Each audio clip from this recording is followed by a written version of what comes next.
අපි අද මේ පණිවිඩය අරගෙන ඉන්න පොතේ අපේ 20යි 26 දරුවන්ගේ උසස් පෙළ පුනරීක්ෂණ පන්තිය පිළිබඳ ඔයාව දැනුවත් කරන්න.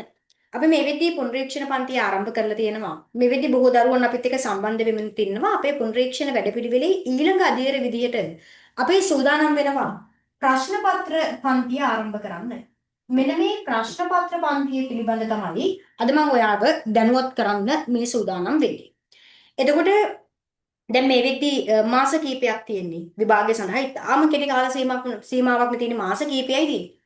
එතකොට ඔයා මේවර 20 26 විභාගෙට පෙරෙන දරුවෙක් නම් ඕනම විෂයක් ඇතුලේ මේ වෙද්දී ඔයා මොකක්ද කරන්න ඕනේ? ප්‍රශ්න පත්‍ර ලියලා ඒ සඳහා හොඳ සූදානමකින් ඉන්න ඕනේ. පහුගිය විභාග ප්‍රශ්න පත්‍ර ටික, ඒ වගේම අනුමාන විභාග ප්‍රශ්න, ආදර්ශ විභාග ප්‍රශ්න මේ කියන සියලු ප්‍රශ්න පත්‍ර ලියලා තමන්ගේ වැරදි අඩුපාඩු ටික හදාගෙන මෙවෙද්දී විභාගෙට සූදානම් වෙන ගමන් ඔයා ඉන්න ඕනේ. බොහෝ දරුවන් තියෙන ගැටලුව තමයි ගොඩක් අය හිතනවා මේ අපි තාම පාඩම් කරලා ඉවර නැහැ. ඒ නිසා ප්‍රශ්න පත්‍ර ලියන්න බැරි වෙයි. නේ. ඒ වගේ ගැටලු තියෙනවා නෑ. ඔයා මේ වෙලාවේ මොන දැනුම මට්ටමේ හිටියත්. ඒ කියන්නේ ඔයා සම්පූර්ණයෙන් පාඩම් කරලා ඉවරුණත්, සම්පූර්ණයෙන් පාඩම් කරලා ඉවර නැතිවත් වෙන්නේ. සාමාන්‍යයෙන් අර ඔක්කොම පාඩම් කරලා ඉවර වෙලා පේපර් ලියනවා කියන එක ප්‍රායෝගික නෑ. ඒ නිසා ඔයා මේ වෙලාවේ මොන දැනුම මට්ටමේ හිටියත් පුතේ අත්‍යවශ්‍ය ප්‍රධාන දේ තමයි මොකක්ද? අනිවාර්යෙන්ම ඔයා පේපර් ලියන්න ඕනේ. ඉතින් අපි සූදානම් සිංහල විෂය සඳහා ප්‍රශ්න පත්‍ර පන්ති ආරම්භ කරන්න. අපේ ප්‍රශ්න පත්‍ර පන්තියේ විශේෂත්වය සහ කොහොමද මේ වැඩේ ඉස්සරහට කෙරෙන්නේ කියලා මම පොඩි පැහැදිලි කිරීමක් කරන්නම් ඔයාගේ අවබෝධය සඳහා. දැන් අපි මේ වෙද්දී අපේ පුනරීක්ෂණ පන්තිය පටන් අරගෙන අප්‍රේල් මාසෙ පුරා අපි යම් යම් වැඩ පිළිවෙලක් දියත් කරා. ඉතින් අපේ පුනරීක්ෂණ පන්තියට සම්බන්ධ නොවු දරුවන්ට තවමත් අවස්ථාවක් තියෙනවා අපිත් එක්ක සම්බන්ධ වෙන්න. සම්බන්ධ වෙලා වැඩ ටික ඉස්සරහට කරගෙන යන්න. දැන් පන්තියට සම්බන්ධ වෙන දරුවන්ට මේ ප්‍රශ්න පත්‍ර පන්තිය ඇතුළේදී අපි සතිපතා ප්‍රශ්න පත්‍රයක් ලිවීම සිදු කරනවා. හරිද? සතියට ප්‍රශ්න පත්‍රයක් බැගින් අපි ලියවනවා. එතකොට මේකෙදී සාහිත්‍ය පත්‍රය සහ ව්‍යාකරණ පත්‍රය කියන එක දෙකම සාහිත්‍ය සහ ව්‍යාකරණ කියන මේ කොටස් දෙකම අපි සාකච්ඡා කරනවා. සාහිත්‍ය ව්‍යාකරණ කොටස් දෙකම ඔයාට පැය 3 බැගින් පැය 6ක් හම්බ වෙනවා. එතකොට මේ වැඩේ කරනකොට ඔයා පන්තියට සම්බන්ධ වුණාට පස්සේ අපි ඔයාට ටයිම් ටේබල් එකක් දෙනවා. ඒ ටයිම් ටේබල් එකේ ඔයාට පහසු වෙලාවක් තෝරගෙන ඇවිල්ලා ඔයා Zoom මීටින් එකට සජීවීව සම්බන්ධ වෙලා තමයි ප්‍රශ්න පත්‍රය ලියන්න ඕනේ. එතකොට ප්‍රශ්න පත්‍රය ලිව්වට පස්සේ මගේ අධීක්ෂණය යටතේ ඔයාගේ සියලුම ප්‍රශ්න පත්‍ර මේ ගුරු අධීක්ෂණයට ලක් වෙනවා. ඒක ඊටාම වගකීමෙන් කියනවා. අපි ඊටාම හොඳින් මේ ප්‍රශ්න පත්‍ර බලලා ඔයාට ලකුණු සහ අඩුපාඩු ඒ දේවල් නිවැරදිව කියන දෙන්න සූදානම්. එතකොට මේ විදිහට අපි පේපර් එක ලියනවා. පේපර් එක ලිව්වට පස්සේ ඒ සතිය තුළ ඊළඟ ප්‍රශ්න පත්‍රයට යන්න කලින් ඔයා මේ ලියපු ප්‍රශ්න පත්‍රයට අදාළව ඔයාට ලකුණු ටික හම්බ වෙනවා. ඔයාගේ ලකුණු මොන වගේද? ඒ වගේම විශේෂම දේ තමයි මේ ලියන සෑම ප්‍රශ්න පත්‍රයක්ම පුතේ අපි වෙනම සාකච්ඡාවකට ලක් කරනවා. සාහිත්‍ය පත්‍රය, ව්‍යාකරණ පත්‍රය සහ ඒ පේපර් එකට අදාළව ඔයාට මාකින් එකක් හම්බ වෙනවා, පිළිතුරු පත්‍රයක් හම්බ වෙනවා. එතකොට ඔයා පේපර් එකක් ලියලා ඉවරුනාට පස්සේ ඒ පේපර් එකට අදාළ ඔයාට පිළිතුරු පත්‍රයකුත් හම්බ වෙනවා. ඒකේ ඩිස්කෂන් එකක් සාකච්ඡාවකුත් හම්බ වෙනවා. එතකොට මම හිතනවා ඔයා එක පේපර් එකක් කරලා තව පේපර් එකට යනකොට මාර විදිහට පරිපූර්ණත්වයටපත් වෙලා තමයි යන්නේ.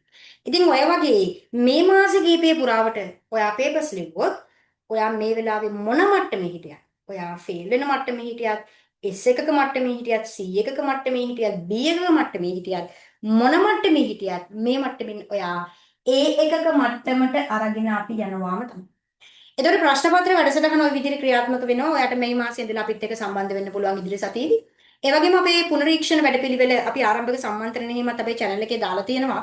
ඒතර මදුෂිකා වීරක්කොඩි YouTube channel එකට ගියා නම් ඔයාට අපේ පුනරීක්ෂණ පන්තියේ ආරම්භක සම්මන්ත්‍රණේ බලලා වැඩිදුර තොරතුරු ගන්නත් පුළුවන්. ඒ වගේම ඒවව දැනුවත් කරන්න ඕනේ. දැන් අපේ පන්ති වලට එන ගොඩක් දරුවන්ට තියෙන ප්‍රශ්නේ තමයි සමහර අය ඉන්නවා පළවෙනි වතාව කරන දරුවෝ. සමහර ළමයි ඉන්නවා මේක second shy එක නැත්නම් third shy එක ඒ විදිහට කරන අය. එතකොට සමහර වෙලාවට ඒ අය අර රිසල්ට්ස් එනකන් කාලයක් රැඳිලා හිටපු හන්දා සමහරලාට සබ්ජෙක්ට් එක මේ වෙලාවේ මතක නැති වෙන්න පුළුවන්. යම් කොටස් අමතක වෙලා තියෙන්න පුළුවන්. ඒතර ඒ අයට ඒ කොටස් මතක් වෙන්න ඒ වගේම අපේ සමහර දරුවෝ ඉන්නවා කලින් පන්ති වලට සහභාගී වෙලා තියෙනවා. හැබැයි සබ්ජෙක්ට් එක හරියට කරගෙන නැහැ. කියන්නේ පිළිවෙලකට නිවැරදිව සියලු කොටස් අංග සම්පූර්ණව කරගෙන නැහැ. සමහර સિદ્ધාන්ත කරුණු දන්නේ නැති දරුවෝ ඉන්නවා. ඉතින් අපි සූදානම් ඒ අය වෙනුවෙන් අපේ පන්ති ඇතුලේ අපි තියරි පාර්ට් එක පුතේ සම්පූර්ණයෙන් ගන්නනවා. ඔයාලට පුළුවන් මේ කියන කතාව ඇත්තද නැත්තද කියලා අපිත් එක්ක එකතු වෙලා බලන්න. අපි ස්පීඩ් රිවිෂන් ප්‍රෝග්‍රෑම් එකක් පටන් අරගෙන තියෙනවා.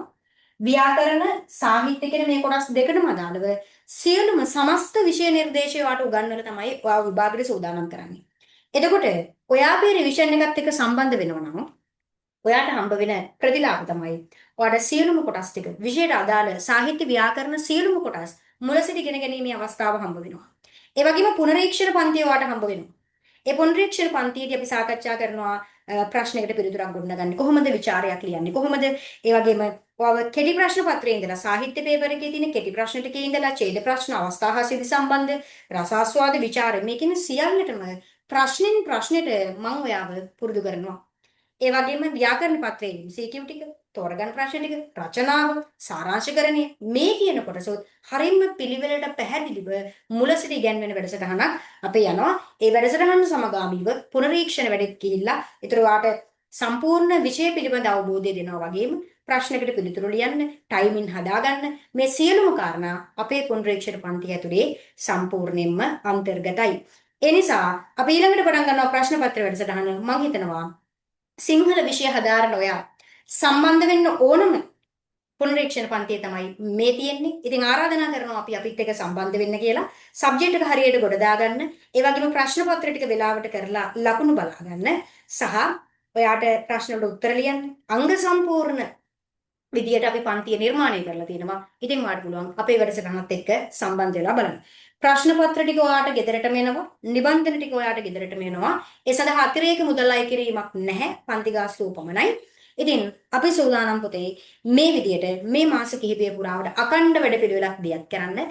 ගියවරත් අපේ පන්තියේ ප්‍රතිඵල ඉතාම ඉහළයි. විශ්වවිද්‍යාල වරම් දිනාගත දරුවෝ සෑහෙන ප්‍රමාණයක් පන්තිය තුල රැඳිලා ඉන්නවා. ඉතින් ඔයාලට ආරාධනා කරනවා අපේ රිවිෂන් එකත් එක්ක සම්බන්ධ වෙලා ඔයාට පුළුවන් ඔයා මේ වෙලාවේ මොන මට්ටමේ හිටියත් මේ මට්ටමින් ඒ මට්ටමට යන්න. හරි. එහෙනම් පන්තියට සම්බන්ධ වෙන්න මේ තිරේ දැක්වෙන WhatsApp දුරකථන අංකයට WhatsApp පණිවිඩයක් එවලත් ඔයාට අපෙන් තොරතුරු ගන්න පුළුවන්. ඒ වගේම description box එකෙත් අපේ WhatsApp දුරකථන අංකය සඳහන් කරලා තියෙනවා.